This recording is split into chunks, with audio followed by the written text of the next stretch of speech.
Imana ntukibaze uko izakora ibyawe, ntukibaze inzira bizacamo, ntukibaze aho bizahera, ntukibaze aho bizagarukira, ntukibaze uzabitangiza n'uzabiyobora. Ibintu by'Imana ibishakira inzira. Nanze ko intumbi yawe iboneka ku musozi wishwe n'inzara, ariko guhombana byo nzaguhombanya, kuko kugira ngo guhombe naguhombanya. Nagira ngo mbabibutse yuko iyi Mana twicaye imbere yitwa Uwiteka Nyiringabo, ntikorana n'abasivili, ikorana n'abasirikare, ikorana n'abatoje. Mu yandi magambo, yahawe imbaraga zimufasha kunesha ibyaha, kuko Satani ni guteza ibyaha. Imwe mu ntwaro Satani akoresha ashaka kubuza abantu kugera mu mugambi w'Imana, aca mu nzira eshatu. Icya mbere, aguteza ibyaha kugira ngo utandukane n'Imana. Icya kabiri, aguteza ibyago kugira ngo witotombere Imana, utandukane n'Imana. Maze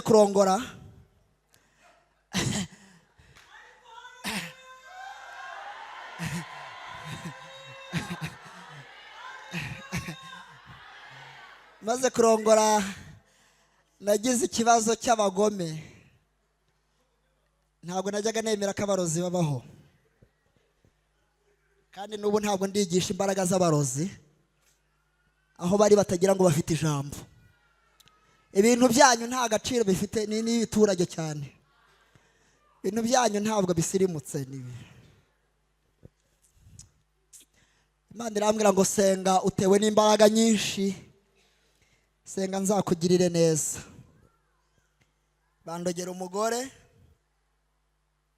abana wacu w'imfura baramwica, nanjye nkurikiraho. Bakora iyo bwabaga, barampinamiranya mu buryo bwose. Ntabwo nzi ibyo bandoza ubwoko bwabyo, kuko n'ubwa mbere nari mpuye nabyo. Iwacu nubwo batari bakijijwe, ariko nta byahabaga. N'ubu ntabwo ndakamenya ubwoko bwabyo, ibyo nahuye nabyo. Icyakoze najyaga numva bandasa imyambi mu mbavu, numva barasa nk'abantera amacumu, ariko ntabona haturuka. Hanyuma igice cy'ibirenge kugera mu mavi numvaga nkandagira nko mu muriro waka manywa na nijoro, nkumva ndashya ariko ntabasha kwikiza uwo muriro. Hanyuma ndagenda ndapfa, ahantu hose harahenamirana. Icyo kintu nakibayemo amezi 8, amaraso ashira mu mubiri. Icyo kigeragezo niyo cyamvanye mu cyaro kingarura i Kigali. Ni byinshi. Imyenda najyanye yose Imana ishyiramo imbeba zirayirya, amakositime yose kukazi bampangiraga byose birarangira, kugeza ubwo zandiriye na telefone zirayirya zirayimara yose irarangira. Ubwo zari imbeba zitumwe nayo, sigarira aho ngaho. Kubona igihumbi ari ikibazo, kubona 5 byari ikibazo. Imana yarambwiye ngo ntabwo wemere kuza mu mujyi wa Kigali ntakubwiye. Niwajya kuza ujye banza usenge nkubwire, kubera ko nubwo ugiye mu cyaro nkaba mbyemeye gutyo, ariko hari ibintu nkurinze. Fata amasengesho y'iminsi 3. Mu masengesho y'iminsi 3 irambwira ngo uko nabivuze niko bizaba, uko nabigambiriye niko bizasohora. Genda ujyeyo mu cyaro aho nkohereje, ibindi nzabivugana nawe ugezeyo. Ndavuga nti muri 3 ntabwo ikora. Fata 7. Mbwira Imana ngo nta muhanuzi nshaka dusengana, nta buhanuzi nshaka yewe nawe gusa. Ndashaka kuvuguruza ibi bintu bigakurwaho, simbishaka. Mvumye mu cyaro, nanze icyaro, nanze ibyo kurya byo mu cyaro. Mu cyaro ntihaba amatara, nta muriro ubayo, ntibambara neza, nta uvuga icyongereza, baba baramenetse amaso. Ntabwo nshaka mu cyaro, ndabyanze, sinshaka mu cyaro. Cyaro nta style zibayo, nta bavuga butumwa buzuye umwuka babayo, nta gatute nk'aka kabayo. Mu cyaro barya ibyo, nta mavuta barya, ntibambara neza, ntabwo wamenya ibyadutse, ntiwamenya ibigezweho, nta terambere. Umuntu aragenda ukagira ngo arimo aragaruka, ntiwamenya umugore, ntiwamenya umukobwa. Ndabyanze. Nsoje amasengesho y'iminsi 7, Imana irambwira ngo jya mu cyaro.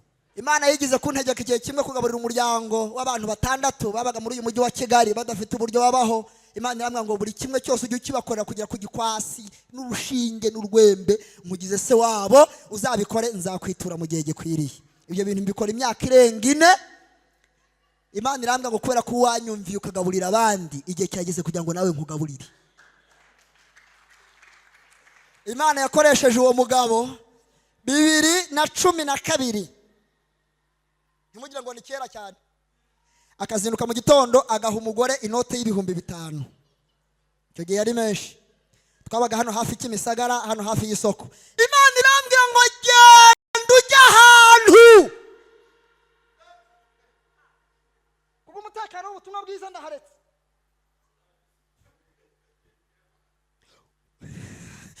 Ukora amasengesho y'iminsi 2. Imana ntishobora kuvugana nawe mu rurimi utumva. Iyo Imana ijya kuvugana nawe ikubwira ibintu wumva kandi mu Kinyarwanda kiwanyu. Muri ayo masengesho hari icyo nzakora. Ndagenda ngasengera ahantu.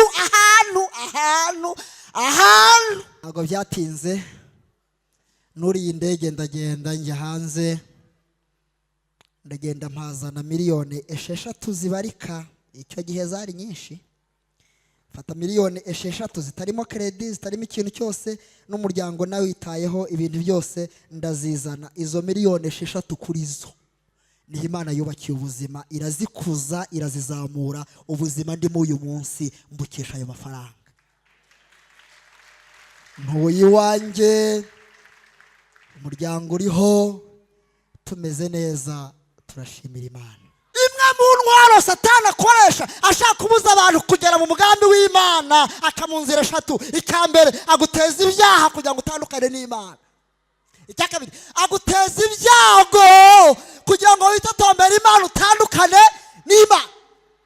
Iyo byanze azana amakuba, akazana urupfu, ibyago byaba byinshi, ukitotomba ugatuka Imana. Nizo nzira Satani acamo, ariko Bibiliya ikavuga ngo murwanye Satani azabahunga, mwegera Imana nayo.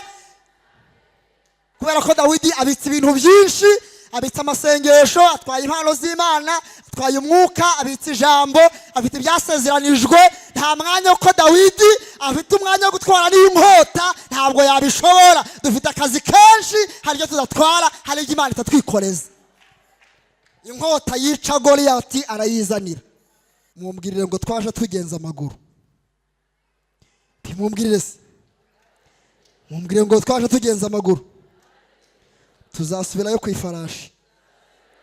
Mubwire ngo twaje tugenza amaguru. Dutashye ku ifarashi. Mumbwire ngo twaje dufite amarira. Dutashye duseka. Twaje tubabaye. Dutashye twishimye. Twaje bitagenda. Dutashye bigenda. Twaje twihebye. Dutashye yavuganye natwe. Dutashye bivanyemo umuraba. Mubwire ngo igihanga turagitahanye, ishimwe turaritahanye, twaje tugenza amaguru, dutashye ku ifarashi. Imana tuyiha amashyi menshi, Imana tuyishime. Tubumbure Bibiliya dusome ijambo ry'Imana. Igitabo cya 2 cya Samweli, igice 9, dusome duhereye ku murongo wa 1. Igitabo cya 2 cya Samweli, igice cyaho 9, dusome duhereye ku murongo wa 1. Dusome. Bukeye Dawidi arabaza ati, mbese hari uwasigaye wo mu muryango wa Sawuli ngo mugire neza ku bwa Yonatani? Kandi mu nzu ya Sawuli hariho umugaragu we witwa Siba. Baramuhamagara ngo yitabe Dawidi. Umwami aramubaza ati, mbese ni wowe Siba? Nawe ati, nije umugaragu wawe. Umwami aramubaza ati, harya ntawe ukiriho mu nzu ya Sawuli ngo mugirire imbabazi z'Imana? Siba asubiza umwami ati, haracyariho umwana wa Yonatani umugaye ibirenge. Umwami aramubaza ati, abahe? Siba asubiza umwami ati, aba mu rugo rwa Makiri mwene Amiyeli Lodebari. Umwami aramutumira, amukura mu rugo rwa Makiri mwene Amiyeli Lodebari. Nuko Mefibosheti mwene Yonatani mwene Sawuli yitaba Dawidi. Ageze imbere ye agwa yubamye aramuramya. Maze Dawidi aravuga ati, Mefibosheti. Aritaba ati, karame umugaragu wawe ndi hano. Dawidi aramubwira ati, humura, kuko ntazabura kukugirira neza ku bwa so Yonatani, kandi nzagusubiza imisozi yose y'inyarurembo ya sogokuru Sawuli, kandi uzajya urira ku meza yanjye iminsi yose. Nuko aramuramya aravuga ati, umugaragu wawe ndi iki kunyitaho kandi ndi intumbi y'imbwa? Umwami aherako ahamagara Siba umugaragu wa Sawuli, aramubwira ati, ibya Sawuli byose n'iby'abo mu nzu ye bose mbigabiye mwene shobuja, kandi wowe n'abahungu bawe n'abagaragu bawe muzajye mumuhingira imirima ye, usarure imyaka kugira ngo mwene shobuja abone ibimutunga. Ariko Mefibosheti mwene shobuja azajya arira ku meza yanjye iteka. Kandi Siba yari afite abahungu 15 n'abagaragu 20. Maze Siba abwira umwami ati, ibyo umwami databuja yategetse umugaragu we byose niko umugaragu wawe nzabigenza. Nuko Mefibosheti akajya arira ku meza y'umwami nk'umwana w'umwami wese. Kandi Mefibosheti yari afite umwana w'umuhungu umutwe witwaga Mika, nabo mu rugo rwa Siba bose bari abagaragu ba Mefibosheti. Nuko Mefibosheti aguma i Yerusalemu, kuko yajyaga arira ku meza y'umwami iteka, kandi yacumbagiraga ibirenge byombi. Nsomere irindi jambo riri mu Befeso, Abefeso 2, tuhasome imirongo mikeya. Abefeso 2 dusoma umurongo wa 1 kugeza ku wa 4. Namwe yarabazuye mwebwe abari bapfuye muzize ibicumuro n'ibyaha byanyu, ibyo mwagenderagamo kera mukurikiza imigenzo y'isi, mugakurikiza umwami utegeka ikirere, ari we mwuka ukorera mu batumvira. Kandi natwe twese twahoze muri bo dukurikiza ibyo kamere yacu yifuza, tugakora ibyo kamere y'imitima yacu yishakira. Kandi ku bwa kavukire yacu twari abo kugirirwa umujinya nk'abandi bose. Umurongo wa 4. Ariko Imana kuko ari umutunzi w'imbabazi yaduhinduranye bazima na Kristo. Amen. Mwakira ijambo ry'Imana. Ndashimira Imana ko turi aho dukwiriye kuba turi. Hari abaje nyuma, nari navuze ko nitwa Niyonshuti Jean Claude, ndi mwene so muri Kristo Yesu. Ibyo birahagije, mureke twivugire Yesu. Ndashimira Imana ko turi imbere y'Imana, kandi ndashimira Imana ko ibi bintu bijya bikora. Impamvu mbivuze ngo birakora nuko byadukoreye. Turabagabo bo guhamya yuko gusenga Imana atari ugutera waraza. Twicaye imbere y'Imana ishobora byose.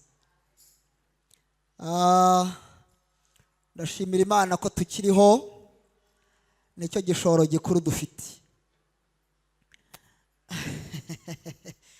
Ndashimira Imana ko tukiriho, nicyo gishoro dufite. Abakiriho twese turamburira Imana ibiganza.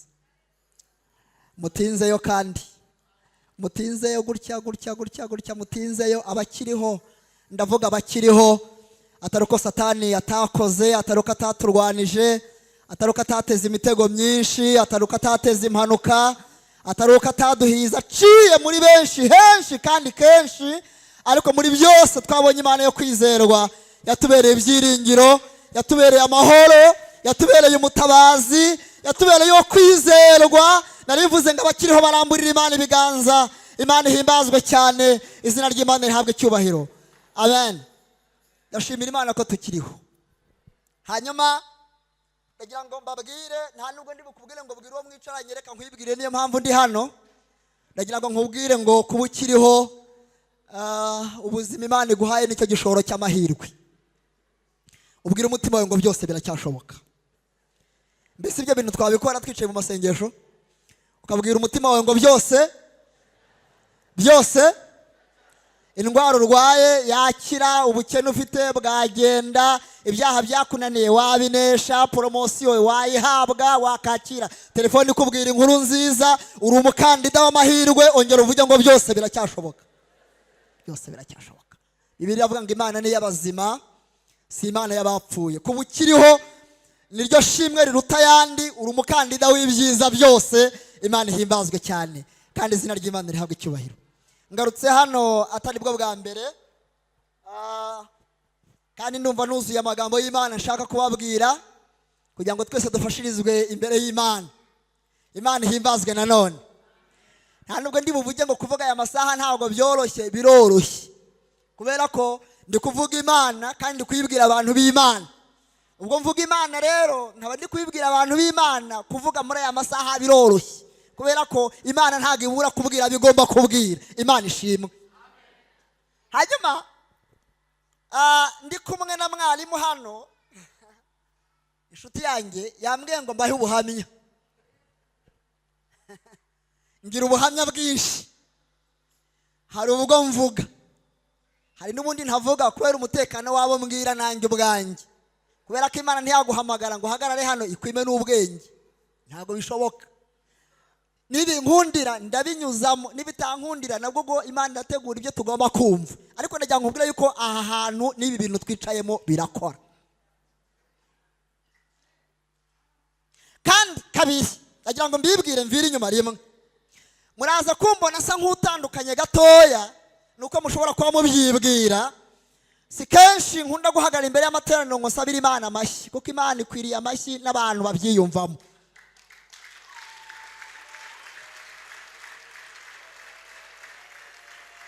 Naye nakomeje kubona mundeba nk'abantu bashaka kuyakoma, ngaho ni muyakome cyane. Noneho nababonaga mumeze nk'abantu bashaka kuyakoma.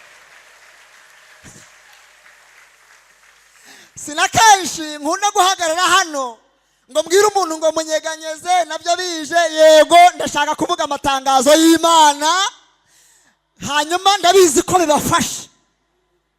Wowe nibigufasha iyo haleluya yitere, nibigufasha ukoma amashyi, kufashwa biremewe, turi imbere y'Imana. Haleluya, haleluya. Nicyo abadiyakoni bashinzwe. Nimwajya mubona abantu barakaye ukabona ntibanejejwe n'ibintu turimo, ujye umwiyenzaho gahoro, umubaze icyo arimo n'umwami akorera uwo ari we. Niwasanga atagira na gahunda zacu, hari igihe yaba akeneye ibindi arabigusobanurira, twe ntitwabimenye. Ariko ikigaragaza umunezero, bikagaragaza yuko abantu bakiriye Imana, nuko twishima turi mu nzu y'Imana. Haleluya. Nuza mu nzu y'Imana ukabona Satani aguteje kutishima, ukabona urarakaye, ukumva uzamenye ko wanyazwe ikintu gikomeye. Ndagira ngo mbabwiye ko ibyishimo by'abana b'Imana nizo mbaraga zacu. Imana ihimbazwe cyane. Hanyuma ndagira ngo nganire namwe ijambo rivuga ngo uyu munsi Imana itegeke ibyawe.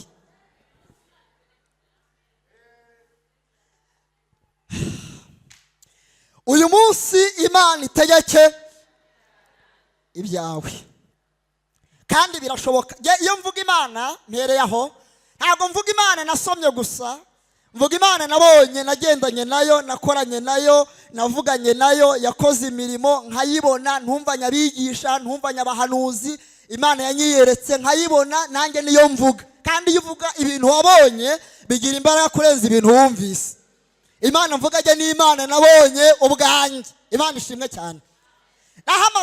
Mpamagarwa nahamagaye mva mu muryango utazi Imana. Ndashimira Imana, jyewe narayimenye mu nzira zigoye, ariko iranyimenyekanisha. Nyuma yo gukizwa mbwira Imana ngo ndashaka yuko uzanyiyereka, ukanyihishurira, ukangenderera, nkakubona. Sinshaka kuzasenga Imana numvise, kubera ko iby'abantu bibamo ibintu, bibamo n'ibindi. Ariko Imana iyo ikwisangiyeyo ubwawe,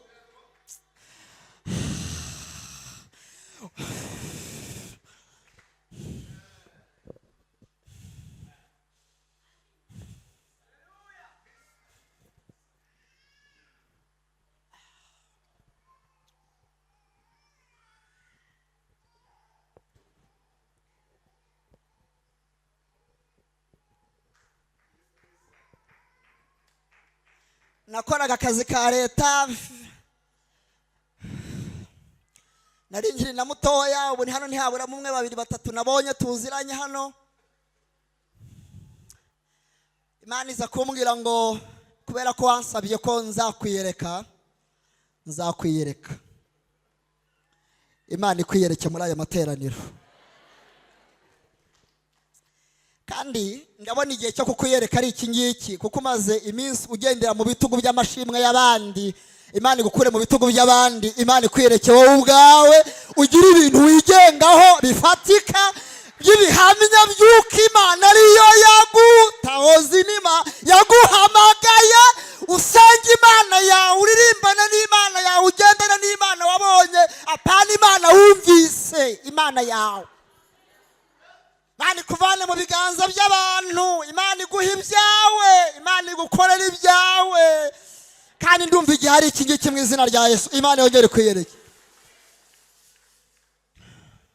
Hanyuma ndagira ngo mbabwire, iyo Imana ishaka kwiyereka umuntu wayo, ikuraho igitwikirizo, igakuraho urwishingikirizo, igakuraho ibintu byose byamubera inzitizi zatuma atabona Imana, kugira ngo uye kurangazwa n'ibintu. Ibyakurangaza byose Imana ikabivanaho, kugira ngo usigare Imana ikwitamururiye. Ubona Imana nta udashakisha, ubona Imana udaciye muri bene wanyu, ubona Imana utanyuze mu miryango, ubona Imana udaciye mu biganza by'abandi. Ibintu byose byagukingiriza byatuma utabona Imana, Imana ikabisenya kugira ngo usigare ubona Imana neza.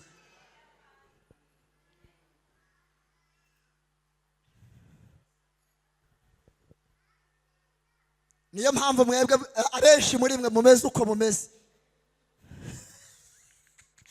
Hari igihe Imana ishima gusenya ibintu,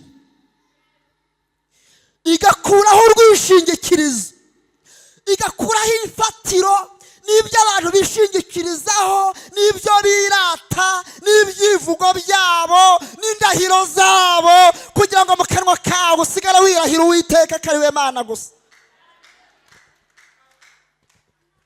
Imana ikakuvana muri ba anko, ikakuvana muri bariya na biriya, ikakuvana hariya na kuriya, kugira ngo usigarane n'Imana gusa. Mu bintu Imana yavanyeho akazi nari mfite. Ndashaka kuvugana n'umuntu, yewe habe na ya masengesho mujya musenga ngo Imana ntiyabyemera. Igihe nje hano ndi umwigisha nkubwira ngo Imana yabyemera. Ibyitemera ni ibidakwiriye kwemerwa, ariko iby'Imana yemeye byo, Imana ijya yemera ibintu uko bibaho bikabaho ku nyungu z'Imana.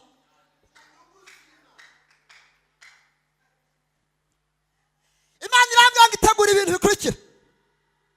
Cyambere, ukunda Kigali, nakundaga Kigali, nkakunda abanyakigali, nkakunda gutura i Kigali, nkakunda kurya ibyo kurya by'i Kigali, kugeza ku rwego najyaga iwacu mu cyaro n'ibyo kurya bangaburiye nkumva ntibijyanye. Najyaga nsaba uruhusa nkava mu kazi, bampaye iminsi 7 cyangwa irengaho cyangwa igabanutseho gatoya, nagera mu rugo namara iminsi 2 nkavuga ndatashye nsubiye i Kigali.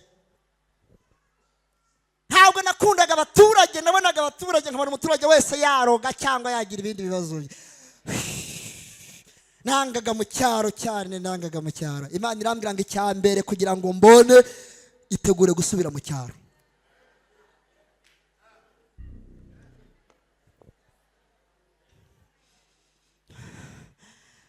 Ndavuga ntirijwi ndarivumye mu izina rya Yesu, ndarikandagiye, ndarisiribanze, ndarihonyoye, ndarisyonyoye, ndarivunaguye, ubuhanuzi ndabwanze. Irambwira ngo uzajyayo.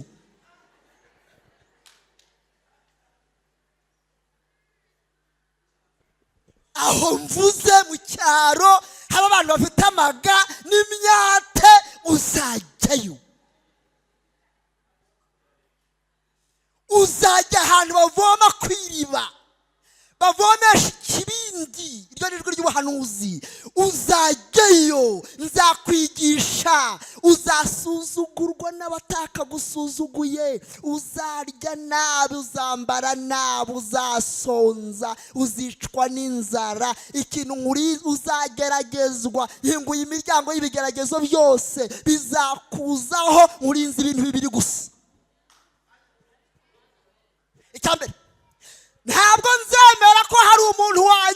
mu myenda mibi wambaye ngacishamo ijisho abona isoni z'ubwambure bwawe ariko uzambara nabi. Mana ntizi imbaraga mvuga Imana muri aya materaniro. Cyakabiri, nanze ko intumbi yawe iboneka ku musozi wishwe n'inzara, ariko guhomba nabyo nzaguhombanya, kuko kugira ngo guhombe naguhomba. Nagira ngo mbabibutse yuko iyi Mana twicaye imbere yitwa Uwiteka Nyiringabo, ntikorana n'abasivili, ikorana n'abasirikare, itangwa n'abatoje. Hanyuma rero muragihanganira, ni umuvugabutumwa, ubu mubona nashize amanego nk'amabuno y'ihene. Sinsiga, sinogereza, simuhereza. Ndavuga Imana, mukorane n'Imana muyizi, mugendane nayo, hanyuma ibintu byanyu bigomba kuzava ahantu ku Mana mukabi.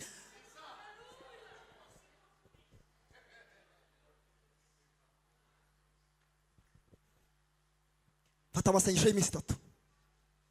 Mu masengesho y'iminsi 3 irambwira ngo uko nabivuze niko bizaba, uko nabigambiriye niko bizasohora. Genda ujyeyo mu cyaro aho nkohereje, ibindi zabivugana nawe ugezeyo. Ndavuga nti muri 3 ntabwo ikora. Fatira 7. Mbwira Imana ngo nta muhanuzi ishaka dusengana, nta buhanuzi ishaka yewe nawe gusa. Ndashaka kuvuguruza ibi bintu bigakurwaho, simbishaka. Mvumye mu cyaro, nanze icyaro, nanze ibyo kurya byo mu cyaro. Mu cyaro ntihaba amatara, nta muriro ubayo, ntibambara neza, nta uvuga icyongereza, baba baramenetse amaso. Ntabwo nshaka mu cyaro, ndabyanze, sinshaka mu cyaro. Cyaro nta style zibayo, nta bavuga butumwa buzuye umwuka babayo, nta gatute nk'aka kabayo. Mu cyaro barya nta mavuta barya, ntibambara neza, ntabwo wamenye ibyadutse, ntiwamenye ibigezweho, nta terambere. Umuntu aragenda ukagira ngo arimo aragaruka, ntiwamenye umugore, ntiwamenye umukobwa. Ndabyanze. Nsoje amasengesho y'iminsi 7, Imana irambwira ngo jya mu cyaro.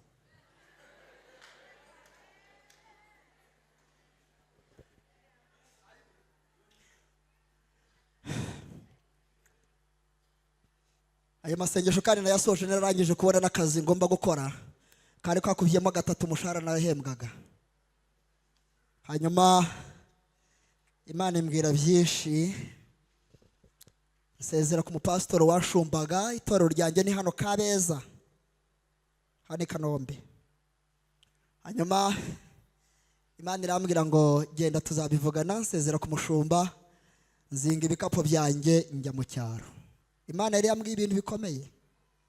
Irambwira ngo ufite amafaranga, ndabizi icyo gihe nta byifuzo, hari ibyifuzo bimwe ntari mfite, nk'iby'umusore mu gihe cyanjye, inkwano, kugura inzu i Kigali, kibanza, ibyo nagomba kubikemura nta muntu nteye inkunga. N'utundi tuntu tw'utunyabiziga nari mfite mu muhanda, Imana irambwira ngo nzi kubika, kandi uwo mbikiye mubikira neza. Ibintu byose wari ufite ngiye kubikubikira. Izi kubika neza rero, irakubikira ku buryo unakomanga ukavuga uti wampaye, ikakubwira iti bibitswe neza bugiye, bifitiye byategekewe. Izi kubika.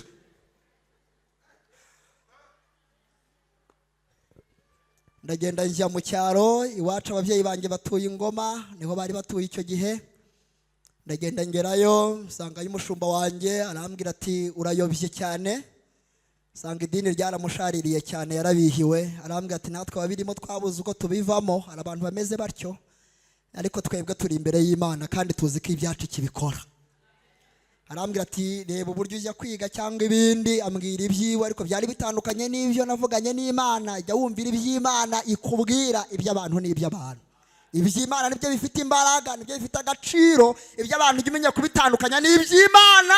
Iby'Imana nibyo bifite imbaraga ku buzima bwawe, jya wubaha ibyo ngibyo. Ambwibye, ariko navuganye n'Imana. Hanyuma ikimenyetso kigaragaza yuko wavuganye n'Imana nuko mu rugendo rwawe ugendana ibimenyetso by'uko uri kumwe nayo. Muranyitaba amen. Muranyitaba haleluya.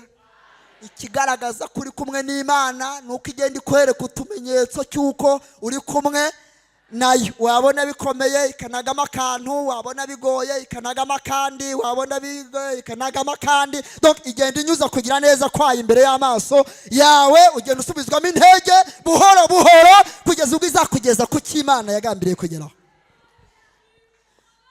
Ndagenda rero njya muri korali, nisanzwe ndi umuririmbyi, ngezeyo nyuma y'amezi nk'abiri mba perezida wa korali yaho nkuru hari kuri paruwase, nyobora korali. Nyuma y'iminsi mikeya inama ya paruwasi iraterana ari umusore, baravuga bati reka tumugire mwarimu wungirije, niko babyita mu cyaro. Hanyuma mu gihe atarashaka umugore abadufasha umurimo w'Imana, mba ngiye mu murimo w'Imana. Icyo kigeragezo nakimazemo imyaka 7. Utuntu nari mfite mu muhanda turagenda, amafaranga aragenda, iyo uvanaho udashyiraho birashira. Najya mu giterane Imana ikambwira iti baritanga ariko bahereye kuyushyizeho, nkabanyashyizeho. Najya ahandi ikambwira iti barakora ari uko umaze gukora, nkabashyizeho. Kuri konte birarangira, ahantu nasigaranye amafaranga menshi, nasigaranye 2,000 kuri banki Populaire hano ku gashami k'Iremera kabaga hano, ugika tujya kuzamuka abantu benshi barahasi wenda. Aho hantu nahahuriye n'ibintu bikomeye, ndabyirinze ntabwo mbivuga, ni byinshi. Imyenda najyanye yose Imana ishyiramo imbeba zirayirya, amakositime yose ku kazi bampangiraga byose birarangira, kugeza ubwo zandiriye na telefone zirayirya zirayimara yose irarangira. Ubwo zari imbeba zitumwe nayo, sigarira aho ngaho. Kubona 1000 ari ikibazo, kubona 5 byari ikibazo. Imana yarambwiye ngo ntabwo wemere kuza mu mujyi wa Kigali ntakubwiye, niwajya kuza ujye wanza usenge nkubwire, kubera ko nubwo ugiye mu cyaro nkaba mbyemeye gutyo, ariko hari ibintu nkurinze.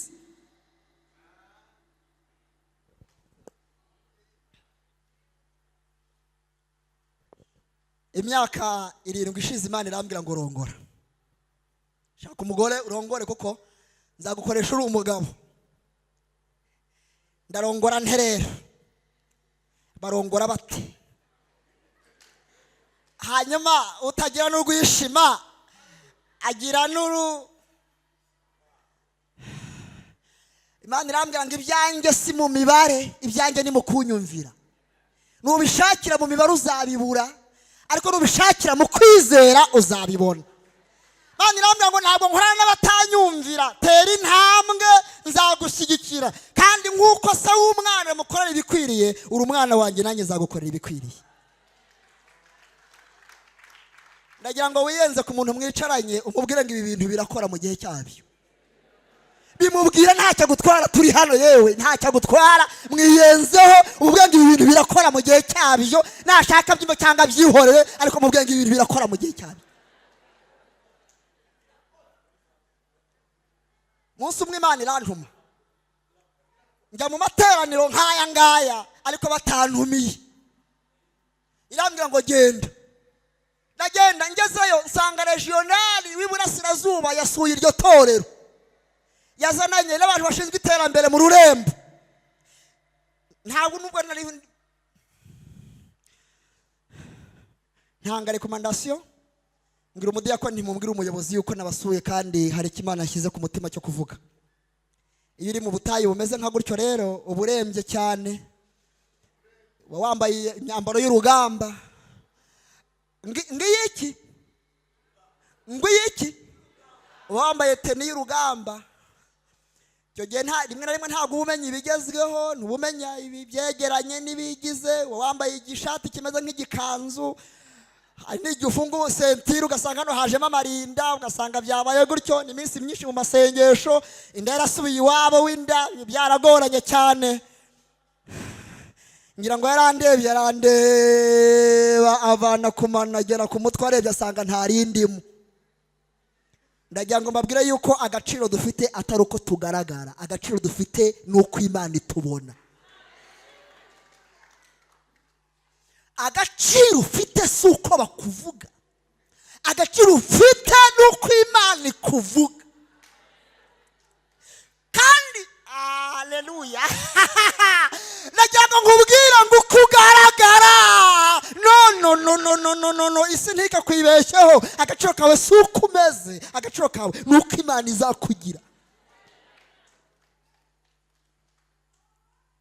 Arambwira ati wowe wicaye hari inyuma, turaza kureba nibishoboka nabwo, ariko nihagira ikiboneka. Kumbe ibintu by'Imana biratangaje. Imana ntukibaze uko izakora ibyawe, ntukibaze inzira bizacamo, ntukibaze aho bizahera, ntukibaze aho bizagarukira, ntukibaze uzabitangiza n'uzabiyobora. Ibintu by'Imana ibishakira inzira.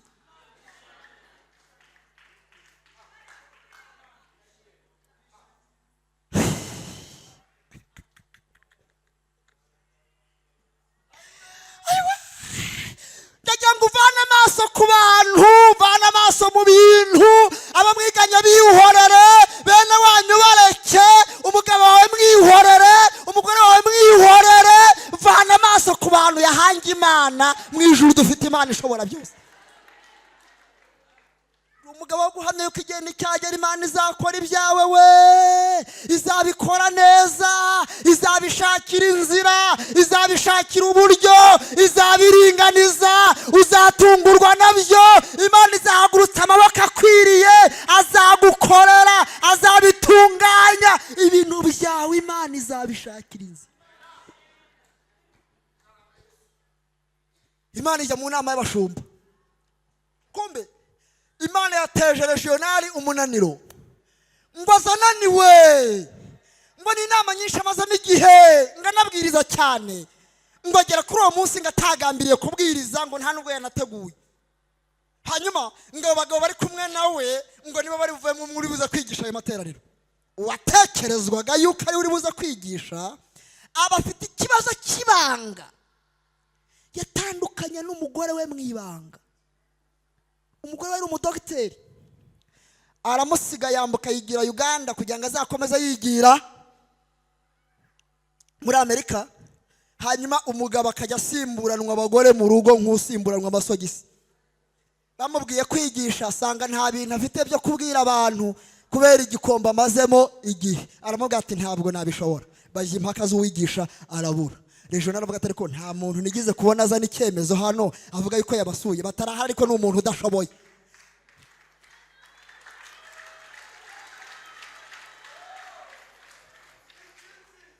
Ninde se wababwiye ko adashoboye? Mwabigenzuye mute? Mwabipimye mute? Mubirebera kuki? Mubwirwa n'icyo abashoboye n'abadashoboye mubamenya mute? Nyine twabonye ni umuntu nyamuza vuba, ntabwo dushingiye ku bimenyetso by'uko agaragara n'uko aboneka. Nyakubahwa mushumba turabona adashoboye. Aravuga ati nimumunzanire mbanze mvugane nawe ndamenya icyo gukora. Baranjyana, bangejeje imbere ye, arambwira ati witwa nde? Nimubwira amazina yanjye. Arambwira ati genda ujya mu iteraniro, igenda gusengera ijambo nari kwigisha, Imana iri gushyiramo mu izina rya Yesu. Genda ujya kwigisha. Genda mpagarara ku ruhimbi ndigisha, Imana impa umwuka wera mwinshi. Hanyuma muri iryo teraniro nibwo bwa mbere nabonye abantu bava ku ruhimbi bakaza gupfukama. Umwe muri ba bandi bazananye nawe, Imana ngira musangira mubwira ngo nuti hano uyu munsi ndakwica, urapfa.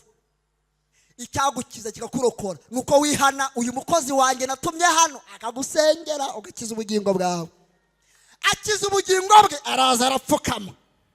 Kumbe Imana yatangiye akazi. Reka mbabwire akajambo gakomeye. Uyu munsi mwicaye hano musenga, mwicaye hano mwohereza amagambo, ariko hari ishimwe mifitemo. Iyo dusenga tubwira Imana amagambo, ariko iyo Imana igiye gusubiza amasengesho ntabwo Imana imanura amagambo agaruka ari imirimo, biza ari ibikorwa.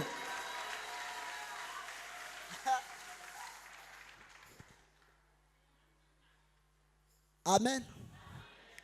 Amen. Amen. Amen. Iyo tuvuga, iyo dusenga, tubikora ari amagambo. Hari ikintu mwakoze? Ariko Imana igiye gusubiza amasengesho ntabwo Imana yohereza amagambo, bigaruka ari imirimo.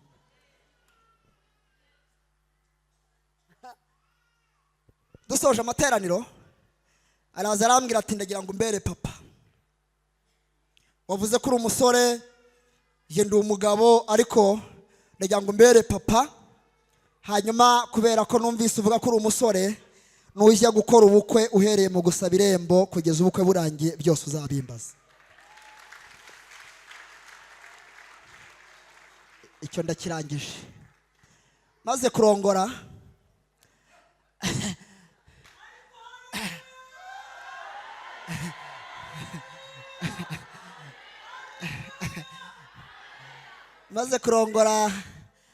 nagize ikibazo cy'abagome. Ntabwo najyaga nemera ko abarozi babaho, kandi n'ubu ntabwo ndigisha imbaraga z'abarozi aho bari batagira ngo bafite ijambo. Ibintu byanyu nta gaciro bifite, ni n'ibiturage cyane. Ibintu byanyu ntabwo bisirimutse. Imana irambwira ngo senga utewe n'imbaraga nyinshi, senga nzakugirire neza. Bandogera umugore, mwana wacu w'imfura baramwica, nanjye nkurikiraho. Bakora iyo bwabaga, barampinamiranya mu buryo bwose. Ntabwo nzi ibyo bandoza ubwoko bwabyo kuko n'ubwa mbere nari mpuye nabyo.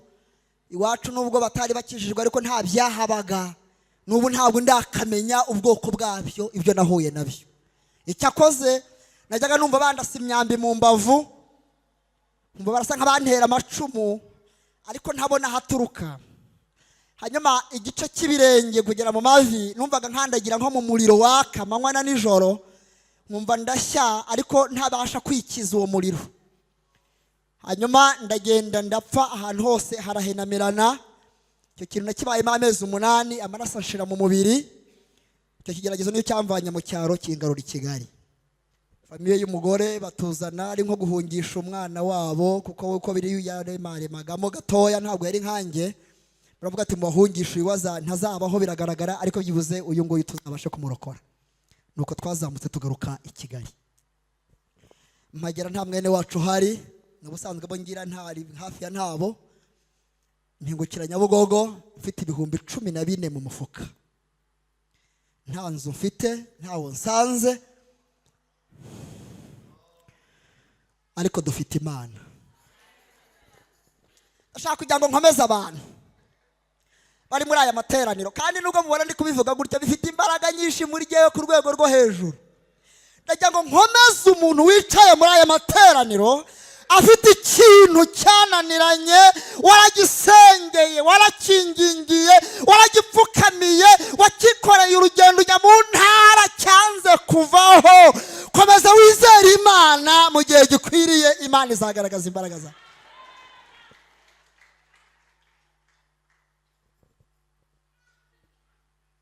Mu rubonobono kuri ADPR Imana yabategetse amasengesho y'iminsi 3.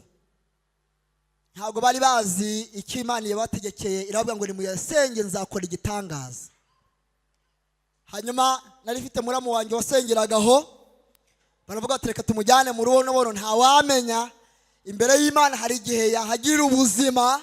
Aho niho navanyije abavanga ibi bintu birakora.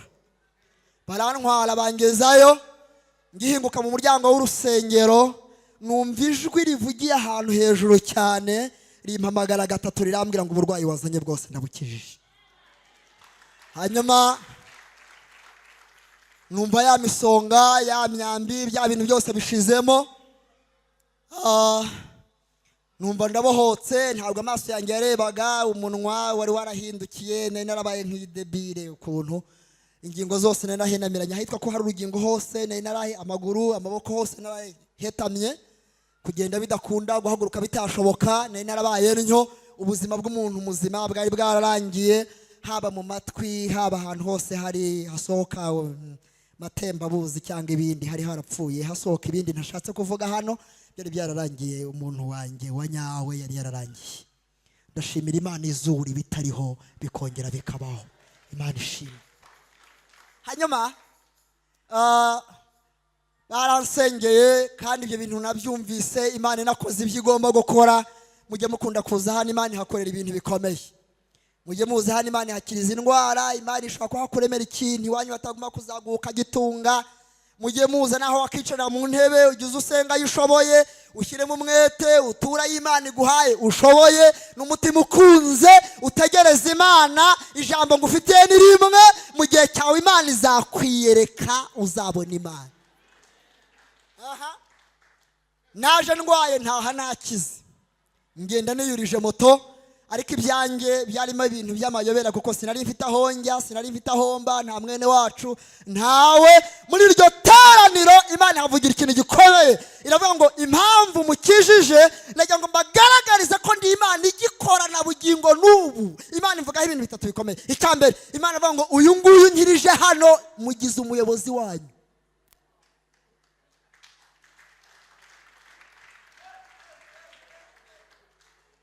Umuyobozi wacu gute se? Meze nk'ipine, narizingazinze, nta shusho mfite, inzara zari zarashizemo, nta maraso, nari mfite ibiro nka 12 wenda, ko kuntwara byari mu maboko, nari narizingazinze, byaramvangavanze, byaranyweye, amaraso yarashize, uyu mubiri wari warashize, warumye, warabaye nk'ikintu utamenye icyo ari cyo. Umuyobozi wacu se gute? Imana irambwira ngo icya kabiri, nkuremeye abantu bakwitaho muri aya materaniro kugira ngo bazahindure ubuzima bwawe. Wongera umbwirire mugenzi wanjye Imana iguha umuntu. Mumbwirire ngo Imana iguha umuntu. Mumbwirire ngo Imana iguha umuntu. Mumbwirire ngo Imana iguha umuntu. Ibibazo byose wagize nuko wahuye n'abantu. Imana mu bantu igukuriyemo umuntu, Imana iguha umuntu.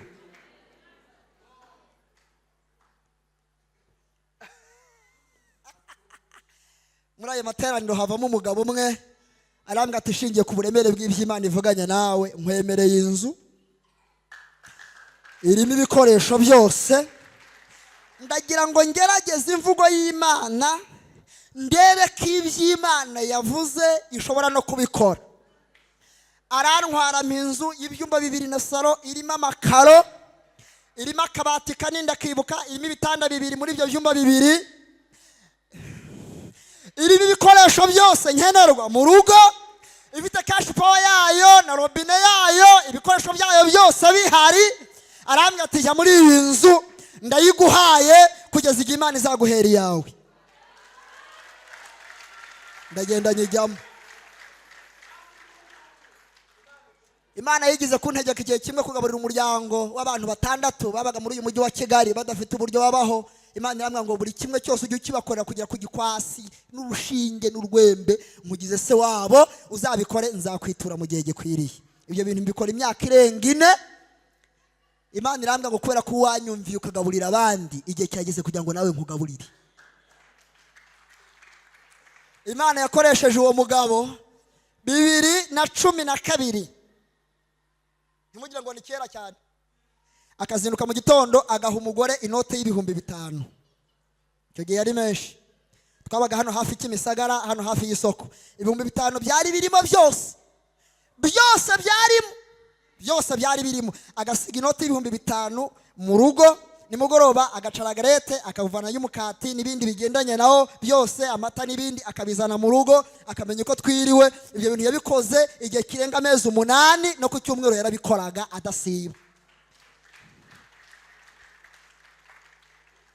Umunsi umwe ubwo buhamya mbucutse kugira ngo njye mu ijambo ry'Imana. Imana irambwira ngo genda ujya gusenga amasengesho utigeze usenga, hari ibintu 3 nshaka kugukorera.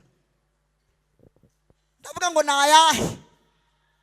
Ko hari igihe usenga ukumva urasenze, ukumva wagiye Kanyarira z'ikigendwa, ukumva wagiye Kizabonwa bakijyayo, ukumva wagiye mu Rwiri rubaba rw'intashya, wagiyeyo Kibanguka ngo tabare mu Kinzanye Samatare, ukumva warasenze usenga bwa bundi warigobyoye zagobyori wazi. Nayahe ntarasenga? Imana irambwira ngo genda ujya ahantu ubwo umutekano w'ubutumwa bwiza ndaharetse.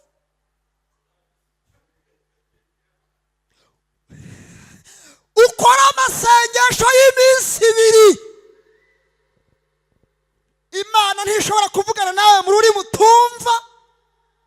Iyo Imana ijya kuvugana nawe ikubwira ibintu wumva kandi mu Kinyarwanda kiwanyu. Muri ayo masengesho hari icyo nzakora. ndagenda nyasengera ahantu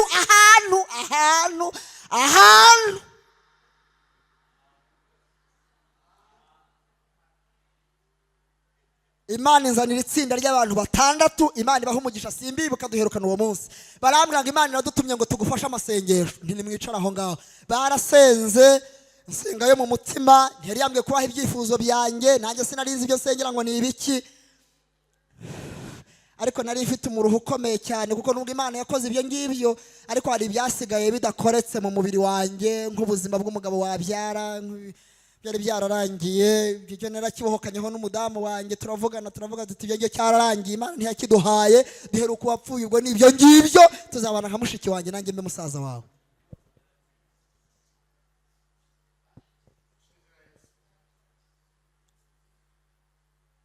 Abakunzi b'ijambo ry'Imana mwongere muyimpera icyubahiro, ni abantu bayikunda gusa, muyimpera icyubahiro. Iminsi 2 irangiye, Imana irambwira ngo taha ndagusezereye, kandi ibyo nagambiriye gukora ndabikoze. Nsoza amasengesho ndataha. Iryo joro natashye, iminsi iba myinshi igahemwa n'umwe. Ayo mashyi nimuyongere, ayo mashyi nimuyakome, kandi Imana muyihe amashyi atagezwe ku mashyi. Imana muyihe impundu nyinshi. Imana ikwiriye amashyi n'impundu. Imana ishimwe. Iryo joro 8:40 Imana iransura. Nabonaga ari umugabo muremure upfukamye imbere y'igitanda ndyamyeho, ntabasha guheza ikirere cye. Nabonaga apfukamye imbere y'igitanda ku mutwe ukagera hejuru, ndaramama nasimuheza. Arambwira ngo Jean Claude, amamagara 3. Imana ishimwe ko ituzi n'amazina. Uzi ko Imana ikuzi kugeza no muri ka kazina bakwitaga muri karitsiye iwanyu, ka kandi kamabwa kamacenderi, ka kandi nakimana irakaza. Arambwira ngo indwara yawe Imana irayikisha.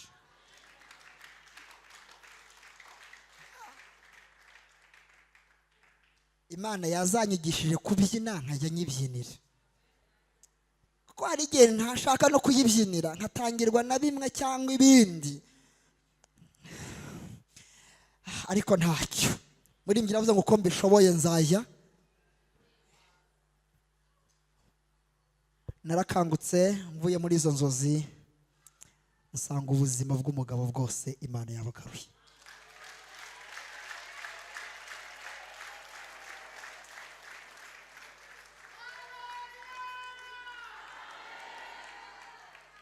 Kuva uwo munsi kugeza uyu munsi mfite abana 4, umukobwa 1 n'abahungu 3.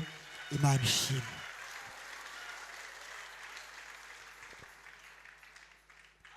Imana yari yambwiye ngo ngiye kukura munsi y'ukuboko kw'abantu, kuko abantu wagiye ubabona baguha ibitagukiza bitanakwica. Hariho abaguhaye ibyasigaye, na mbere y'uko babiguha bakabivugiraho amagambo. Imana irambwira ngo ngiye kuguha ibyawe.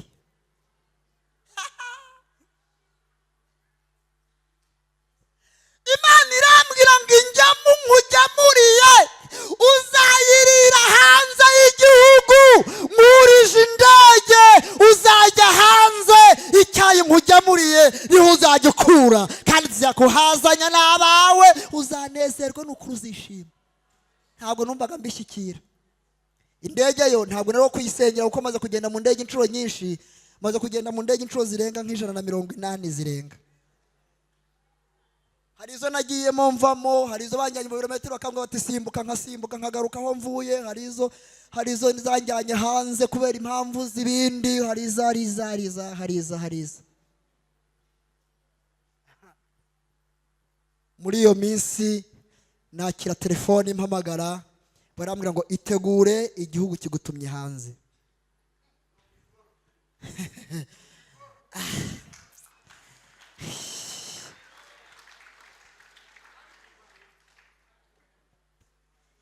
ntabwo byatinze nuriye indege ndagenda njya hanze, ndagenda mpazana miliyoni 6 zibarika. Icyo gihe zari nyinshi, mfata miliyoni 6 zitarimo credit, zitarimo ikintu cyose, n'umuryango nawe witayeho ibintu byose, ndazizana. Izo miliyoni 6 kuri zo ni Imana yubakiye ubuzima, irazikuza, irazizamura. Ubuzima ndimo uyu munsi mbukesha ayo mafaranga. Ntuye iwanjye, umuryango uriho, tumeze neza, turashimira Imana. Imana yari yambwiye ngo ikizakubera ikimenyetso nuko ibyo navuganye nawe nzabisohoza. Ngaruka kuri wa mudugudu bansengereyo hahandi, kuko nta jambo Imana ivuga ngo rigira rite. Ngarutse bampa kuyobora icyumba cy'amasengesho. Nimuvuge ngo biraza. Ubwo byatangiye kuzaga amaye. Ubwo nuko biza. Nyuma y'amezi 2 bansengera ku budiyakoni. Nibiraza cyangwa ntago biza? Hashize ntago byatinze. Basengeye mu kwa 9 mu kwezi kwa mbere, mu ntangiro zako mu rwandiko rw'akarere rungira mwarimu. Hanyuma wa mudugudu wa wundi bansengereyeho niwo nahereho ko bamwarimu. Ba bantu bose Imana yahanuye ndi kumwe nabo, mpagara imbere yabo ndabayobora, kuko nta jambo Imana ivuga ngo rihere.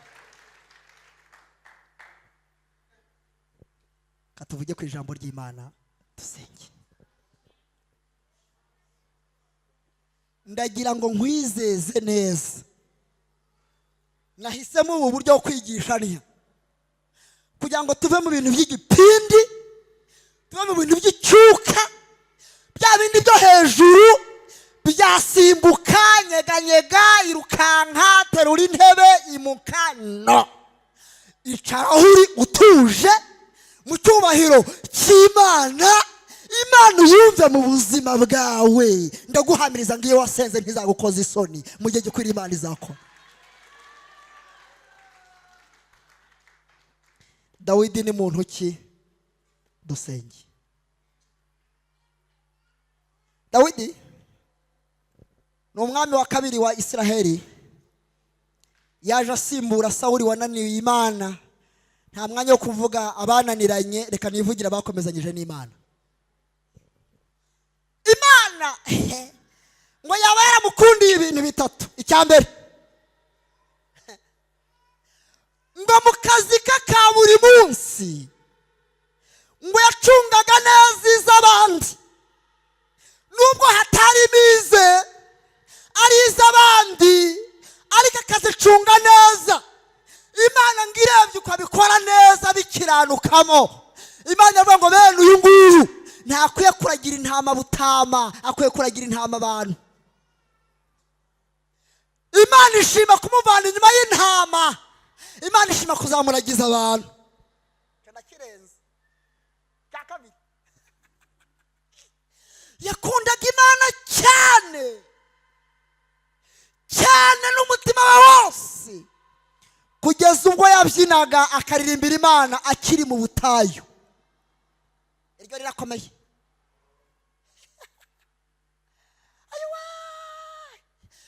Yaririmbiraga Imana nta spray wagisi, nta costume nshyashya yambaye, nta rukweto, nta bamutumiye, nta turo yabonye, nta byasohoye. Urukundo akunda Imana rukamutera guhimbaza nubwo akiri mu butayu. Imana iravuga ngo bene uyu mutima ntabwo nawe usuzugura. Cya gatatu. Haleluya. Munyitabe haleluya. Munyitabe haleluya. Munyitabe haleluya. Munyitabe haleluya. Nanone haleluya. Ibintu byose yakoraga byose ngo yabikoraga vuba, agashyiramo imbaraga n'umwete. Ikintu cyose yakoraga yagikoraga neza kandi vuba, ku buryo Imana ibaye ari yihari nayo ariko yabikora. Iyo yahimbazaga, iyo yadiyakonaga, iyo yakoraga ubwarimu, iyo yashumbaga, iyo yaramyaga yabikoraga ku rwego Imana iba yari yihari nayo yabikora nk'uko Dawidi yabikoze. Imana ikavuga ngo mu mwanya namushyizemo nta cyuho mpabonye, uyu mugabo arampagarariye neza, ameze nk'uko ari ryo wagombye kuba mwibereye, yari intumwa y'Imana mu cyimbo cye.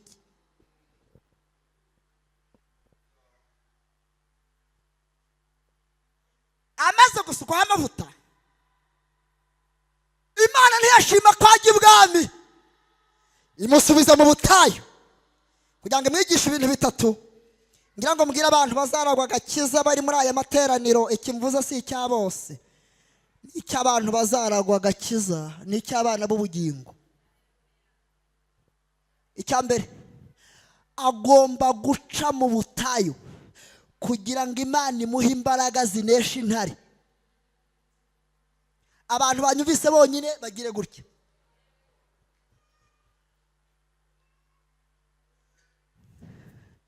Intare ni iki? Intare igereranywa na Satani mu mwuka w'ubuhanuzi. Bibiliya ngo ni intare izerera yivuga ishaka uwo yaconshomera. Mu yandi magambo, yahawe imbaraga zimufasha kunesha ibyaha, kuko Satani ni uteza ibyaha. Imwe mu ntwaro Satani akoresha ashaka kubuza abantu kugera mu mugambi w'Imana, aca mu nzira eshatu. Icya mbere, aguteza ibyaha kugira ngo utandukane n'Imana. Icya kabiri, aguteza ibyago kugira ngo witotombere Imana, utandukane n'Imana. Iyo byanze azana amakuba, akazana urupfu, ibyago byaba byinshi, ukitotomba ugatuka Imana. Nizo nzira Satani acamo, ariko Bibiliya ikavuga ngo murwanye Satani azabahunga, mwegere Imana nayo. Dushimira Imana yuko ibiturwanya bitabasha gusumbya imbaraga iturwanirira. Muyizamure icyubahiro, muyikomere amashyi akabyara.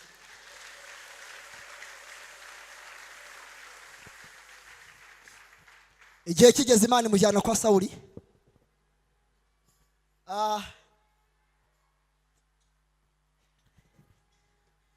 Kugira ngo yimenyereze neza iby'ubwami, kuko iyo Imana itarakugira icyo uzaba cyo, ikugira nkacyo mbere y'uko uba cyo.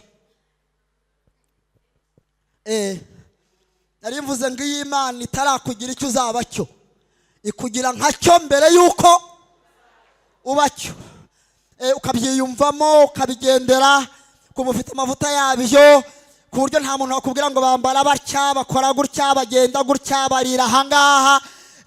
Iyo ufite amavuta yo kuzaba icyo uzaba cyo, Imana iguha amavuta kugira nkacyo mbere y'uko uba cyo. Ukabyiyumvamo, ukabigendera, ukajya wumva urabyiyumvamo. Hanyuma mukwiye no kumenya yuko Imana ntabwo ishobora gukora ikosa ryo gukuraho Sawuli mbere yuko Dawidi mugeza ku kigero akwiriye kuba umwami. Imana igomba kumureka kugira ngo arinde iyo ntebe, ayihanagure, atunganye amadosiye, kugira ngo igihe Dawidi azazira azasange biro yiwe iteguye neza. Ubu hari ahantu tuzagera hicawe n'abandi, ariko mu gihe nicyagera Imana izabavana tuhicare.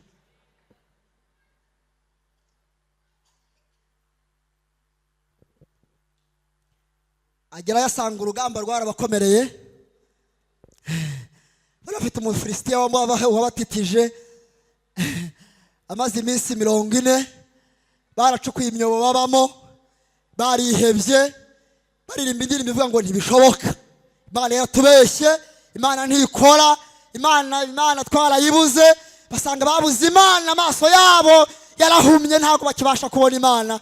Dawidi, umuntu uvuye mu butayu, uri kumwe n'Imana, uherukanye nayo, ufite amavuta mashya, uvuye mu masengesho, wavuganaga nayo mu kanya, ahatungutse asanga barakuvuga bati ntabwo Imana izakora, yaraturetse, imyaka ibaye 40, turataranitse, turakaranitse, ibintu n'ubuhanuzi batugeneye igipindi, ubukwe nta buhari, inzu ntayihari, kubyara nta bihari, kurongorwa nta bihari, i Kigali ntabwo tuzabona inzu, reka Imana ntayo. Ni ibipindi by'abarokore, basanga bageze muri icyo gikombe kimeze gutyo cyitwa ntibishoboka.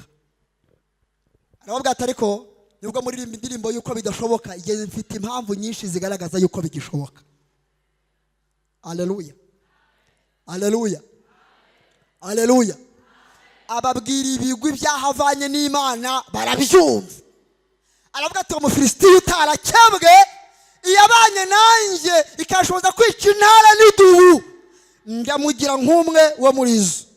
Sawuli ngo abyumve aravuga ati wabishobora, yego wenda nkurikijwe ubuhamya, ariko hari icyo nanjye nagukorera. Ngwino nkwambike imyambaro ya gisirikare, wambarize inkweto n'ikanzu, ugenda ugerageze. Dawidi aramubwira ati ntabwo myambara watsindanywe nabyo, umwambaro watsinzwe uwambaye ye ntabwo nawambara. Ndamutera mu izina ry'Uwiteka Imana y'ingabo za Isiraheli yasuzuguye, kandi byose biracyashoboka mu izina rya Yesu. Ngagenda uko ari. Amugeze imbere ngamutuka mu mwana z'iwabo, amubwira mu mahamba y'iwabo, amubwira ibigirwamana by'iwabo. Dawidi aravuga ati wanteranya agacumu n'amacumu n'ibindi byose, ariko jyewe nguteye mu izina ry'Uwiteka Imana y'ingabo za Isiraheli wasuzuguye. Sejo uyu munsi ndakwica, nguca igihanga, inyamaswa zo mu gasozi, ibisiga byo mu kirere, abatuye mu isi baramenya ko mu Isiraheli dufite Imana. Aha shaka gusoza gatoya. Arasimbuka amutera ryabuye muzi, amuca igihanga. Ndagira ngo batangarize itangazo ryiza muri aya materaniro, inkota zica Goliyati ntabwo Dawidi yitwaza, Goliyati arayizanira. Kubera ko Dawidi abitse ibintu byinshi, abitse amasengesho, atwaye impano z'Imana, atwaye umwuka, abitse ijambo, afite ibyasezeranijwe. Nta mwanya ko Dawidi afite umwanya wo gutwara n'inkota, ntabwo yabishobora. Dufite akazi kenshi, hari ibyo tudatwara, hari ibyo Imana itatwikoreza. Inkota yica Goliyati arayizanira. Amukocora ibuye, amwambura ya ntwaro yari yitwaje, ayimucisha igihanga, izina ry'Uwiteka rishyirwa hejuru. Muracyahari ngo munkomere Imana amashyi?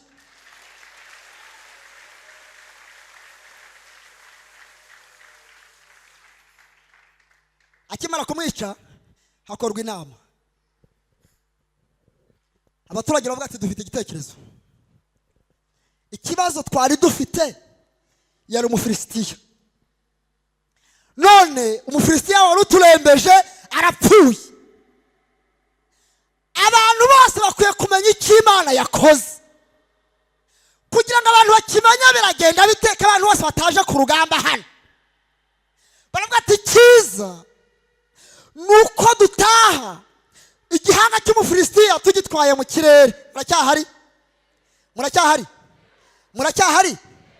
Kandi dufite ikibazo, Dawidi ni mugufi, kari mugufi, kandi tugashaka guca muri karitsiye aho twaturutse igihanga cya Goliyati kiri hejuru. Biragenda bite? Baravuga ati muhamagare Sawuli tumugishe inama, niwe utanga icyemezo kuri iki kintu. Baramuhamagara. Baravuga ati dufite ikibazo, ifarashi yaje hano ni imwe kandi yaje ihetse umwami. Muracyahari? Muracyahari? Muracyahari? Ifarashi ni zingahe? Ni imwe kandi yaje ihetse umwami. Kandi Dawidi nta farashi agira, kubera ko yatinze mu butayu, ntabwo abonye umwanya wo gushaka ifarashi. Kandi turashaka igihanga gishyirwa hejuru kugira ngo ishimwe ry'Imana ryamamare. None rero ikibazo, nyakubahwa Sawuli, iki gihanga baciye ni wowe uri bugitware ukitirirwe nubwo utagiciye, cyangwa Dawidi wagiciye niwe wemera uve ku ifarashi yicareho kuko niwe nyiracyo wagiciye? Ntabwo munyumvise? Ntabwo munyumvise? Dawidi waciye kino gihanga, nyiracyo niwe uri bwicare kuri ino farashi kugira ngo abantu barusheho kubona ishimwe ry'Imana yakoze uyu munsi, cyangwa ni wowe uri bukitirirwe utagiciye? Sawuli ngo aravuga ati ariko nanjye mu bwenge bwanjye uko byumva, ndumva uwagiciye ari we nyiracyo.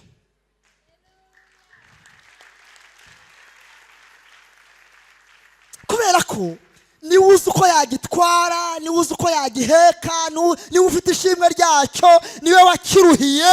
Ndumva nanjye uko mbyumva, ndumva nagenda n'amaguru nkihangana.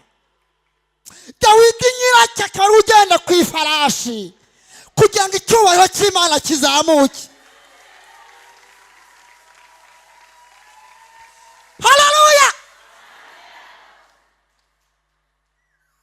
mumbwirire ngo twaje tugenza amaguru. Mumbwirire se, mumbwirire ngo twaje tugenza amaguru, tuzasubirayo ku ifarashi. Mubwire ngo twaje tugenza amaguru, dutashye ku ifarashi. Mumbwirire ngo twaje dufite amarira, dutashye duseka. Twaje tubabaye, dutashye twishimye. Twaje bitagenda, dutashye bigenda. Twaje twihebye, dutashye yavuganye natwe. Dutashye bivanyemo umuraba. Mubwire ngo igihanga turagitahanye, ishimwe turaritahanye.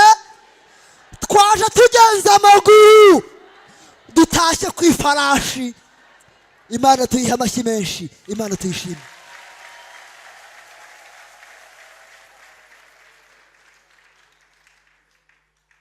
Ubu se mbabwira iki ndeka iki? Reka mpave. Dawidi amaze kuba umwami, yicaye gere ku magambo twasomye, arabaza ati hari umuntu waba warasigaye ukiriho mu nzu ya Sawuli ngo mugirire imbabazi z'Imana ku bwa Yonatani? Baramubwira ati karacyariho. Nubwo ari akamuga k'amateka, nubwo kamugajwe n'amateka y'ibyabaye, ariko ishimwe rikomeye karacyariho. Kamugaye ibirenge ariko kariho. Aravuga ati nimumuzane, simbutse ibintu byinshi. Yesu ashimwe, Yesu ashimwe. Rego ubundi ntago ikibazo ari wowe, ikibazo ni amateka. None se ubundi byari guca he? Urabizi ko nta kivuganira ugira, urabizi ko nta kirengera ugira, nta uba mu Burayi ugira, nta mwene wanyu, n'amashuri wize abarirwa ku ntoki. Primaire yandi wize abarirwa dore kari ngaya nawe bizi muri bwa buhamya nashatse kukwandagariza hano, ayo ngaya yakubeshaho i Kigali. Ariko Imana ishimwe kukiriho, kandi ubwo ukiriho uri umukandida w'amahirwe yose uzabaho.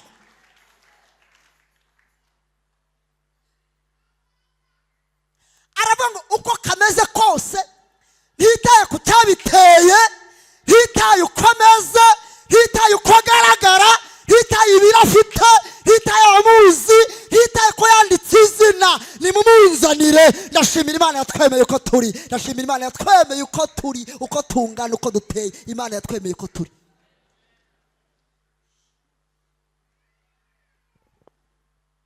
Muri Kristo Yesu, ndagira ngo mbabwire ngo twe ntabwo twari dufite ubumuga bw'ibirenge, ariko twari dufite ubumuga bw'umutima. Harimo abari baramugariye mu kabare, abandi mwari ibiraya, abandi mwari ibisinzi, abandi mwari abantu, abandi mwari mwaramugajwe na bya bindi, abandi mwari mugajwe n'amateka, abandi mwari agahinda kadashira, ibibazo byinshi. Imana yatuvanye kwa Makiri mwene Amiyeri i Lodebari, aho ni mu byaha mvuga, idukuruza umurunga w'urukundo, iratwiyegereza kugira ngo dusangirire nayo ku meza amwe nk'abana b'abami bose. Imana iduhamagara, idukuruza ijambo ryayo, niryo yaduhamagaje, hanyuma niryo ridukiza ubumuga bwacu, hanyuma amezi twicazaho ni aya ngaya. Kandi ndagira ngo mbabwire ngo ntabwo bizarangirira aha ngaha, no mu ijuru tuzajyayo. Bibiliya yavuze ngo namwe mwari mupfuye muzize ibyaha n'ibicumuro byanyu. Ku bwa kavukire mwarabo kugirirwa umujinya kimwe n'abandi bose, ariko kuko Imana ari umutunzi w'imbabazi, yaduhinduranye bazima na Kristo. Imana ishimwe ko iduhaye ubuzima muri aya materaniro. Imana ihimbazwe cyane. Hanyuma ndagira ngo mbabwire ngo nubwo mwaje mutitizwa na byinshi bitandukanye, mutitizwa n'ibibazo byinshi, ingorane nyinshi, wabonaga bitagenda, ibyawe byarimo umuraba, ariko Imana iguhaye igihanga cya Goliyati kugira ngo gitahane.